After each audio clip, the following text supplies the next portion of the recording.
कहते हैं शराब सुकून देती है, लेकिन क्या हो जब वही शराब मौत का बैग बन जाए। नमस्कार दोस्तों, स्वागत है आपको और एक डरावनी कहानी के साथ। ये कहानी है पंजाब के एक गांव में बसी एक ऐसा शराब दुकान की, जहां शाम ढलते ही रूहें पैग मांगने लगती है। कहानी पंजाब के बठिंडा जिले के एक छोटे से गांव की है, जिस गांव का नाम है चौक ढीले। चौक ढीले में एक पुरानी शराब की दुकान थी। इस दुकान का मालिक था बलविंदर सिंह, जिसे सब बल्लू पाजी कहते थे। बल्लू पाजी का कहना था कि वो दुकान उनके दादाजी के जमाने से चल रही थी, मगर पिछले कुछ सालों से उस दुकान के पास कुछ अजीब और डरावनी घटनाएं होने लगी। गांव वाले कहते थे कि रात के वक्त जब दुकान बंद हो जाती है, तब भी वहां से बोतलों की गिरने की आवाज आती है। और कई लोगों ने भी वहां अजीब साए देखे थे, जो दुकान के अंदर घूमते रहते थे। पर बल्लू पाजी इन बातों पर यकीन नहीं करते थे। वो कहते थे भूत भूत कुछ नहीं होता, ये सब लोगों का वहम है।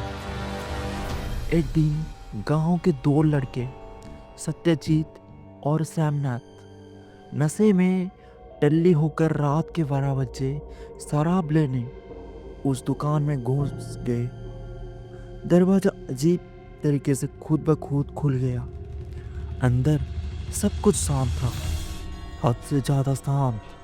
तभी एक पुरानी बोतल खुद ब खुद शेल्फ से गिरकर जमीन पर टूट गई। सत्यजीत ने मजाक में कहा, लगता है कोई खुद के लिए पैक बना रहा है।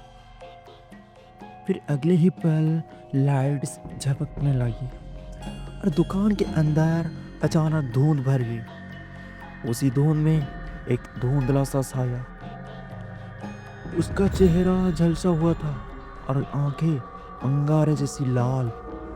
वो घुरकर बोला, यहाँ इंसान की नहीं, आत्मा की शराब मिलती है। सत्यजीत ने डर के मारे बेहोश हो गया और श्यामनाथ भागकर किसी तरह जान बचाकर गांव वापस आ गया।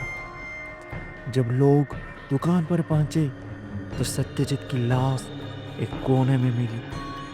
उसकी आंखें खुली थी और उसकी होठों पर था एक अजीब सा मुस्कुराहट। उस दिन के बाद गांव वाले ने वो दुकान बंद करवा दी, लेकिन आज भी कहते हैं हर अमावस्या की रात वहां से शराब की महक आती है।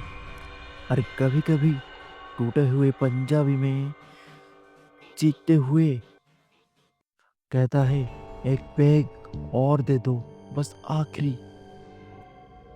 कहानी सिर्फ एक दुकान की नहीं, उस प्यास की है जो मौत के बाद भी खत्म नहीं होता है। अगर आपको ये कहानी पसंद आई है तो लाइक, शेयर और सब्सक्राइब करना ना भूलें। अगली बार फिर मिलेंगे एक नई डरावनी दास्तान के साथ। तब तक रोशनी में रहे और परछाइयों से दूर।